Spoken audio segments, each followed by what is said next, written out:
warahmatullahi wabarakatuh. Perkenalkan, nama saya Wahyu Fikriansyah dari Program Studi Manajemen Pendidikan Islam IAIN Sultan Amai Gorontalo.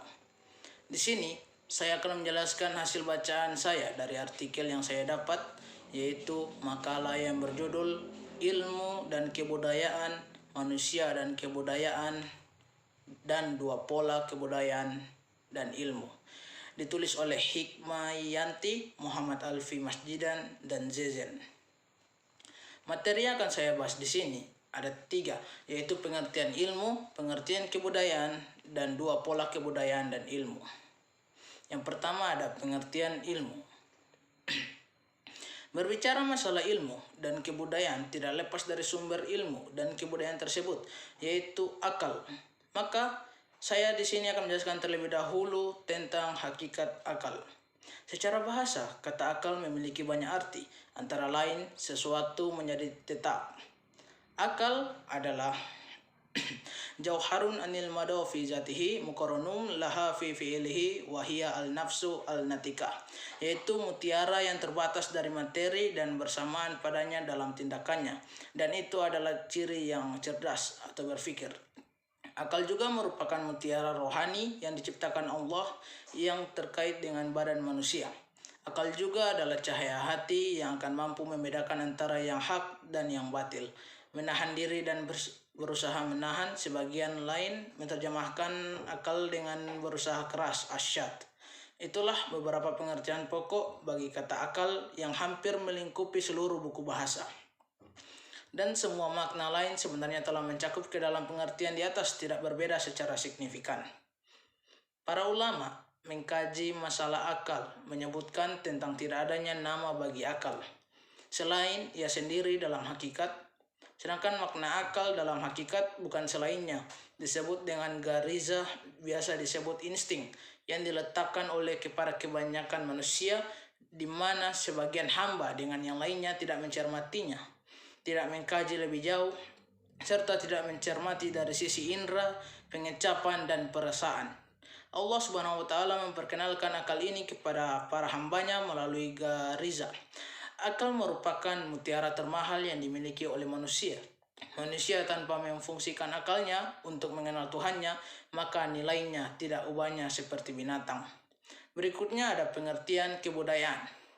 Kebudayaan adalah hasil karya cipta atau pengolahan, pengerahan, dan penghargaan terhadap alam oleh manusia dengan kekuatan jiwa, pikiran, perasaan, kemauan, imajinasi, dan fakultas-fakultas rohania lainnya, dan raganya yang menyatakan dalam berbagai kehidupan rohania ataupun kehidupan lahiriah manusia sebagai jawaban atas segala tantangan, tentuan, dan dorongan dari intra diri manusia dan ekstra diri manusia menuju arah terwujudnya kebahagiaan dan kesejahteraan spiritual dan material manusia, baik individu maupun masyarakat.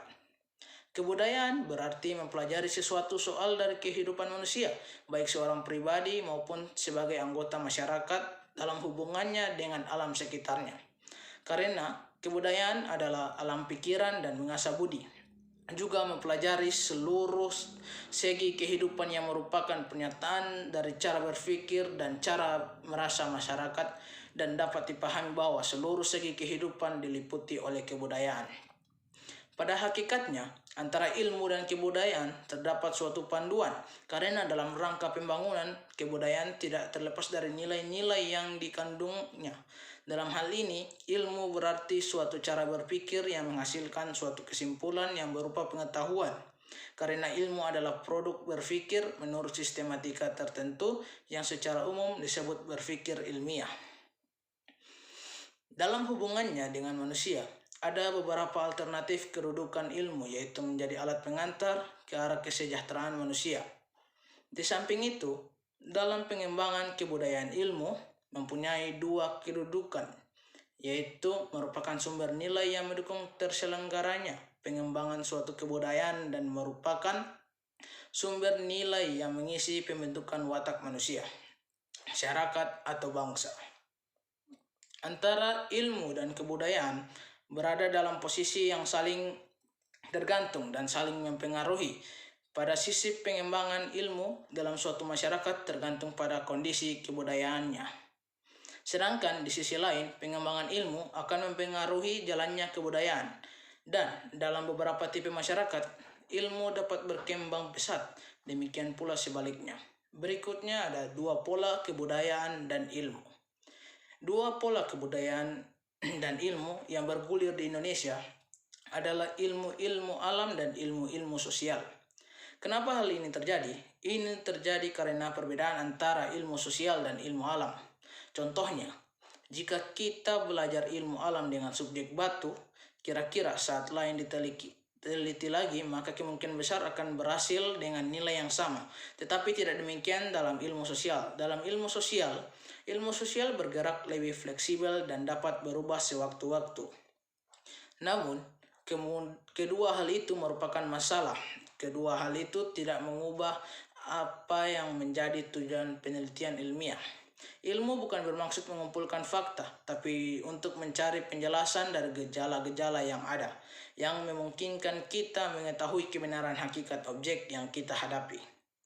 Ada dua faktor yang menjadi landasan suatu analisis kuantitatif ilmu sosial, yaitu sulitnya melakukan pengukuran, karena emosi dan aspirasi merupakan unsur yang sulit, dan yang kedua banyaknya variabel yang mempengaruhi tingkah laku manusia.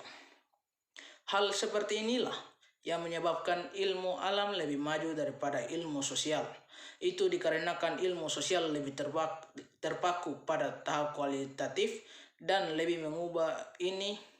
untuk mengubah ilmu ini harus lebih masuk ke tahap kuantitatif. Di Indonesia, hal seperti ini masih berlaku. Terbukti adanya dua penjurusan dalam bidang kajian ilmu, yaitu ilmu sosial dan ilmu alam. Dan dalam pelaksanaannya, ilmu alam selalu dianggap lebih bergengsi dibanding ilmu sosial. Itu membuat sebagian masyarakat kita terobsesi untuk masuk jurusan ilmu alam meski mungkin lebih berbakat dalam bidang sosial, sehingga secara tidak langsung menghambat perkembangan ilmu sosial. Pada akhirnya, harus kita sadari bahwa adanya dua jurusan dalam bidang ilmu ini memerlukan suatu usaha yang fundamental dan sistematis dalam menghadapinya. Perlu dicari titik temu di antara kedua bidang ini sehingga satu sama lain akan saling melengkapi, bukan saling terpisah.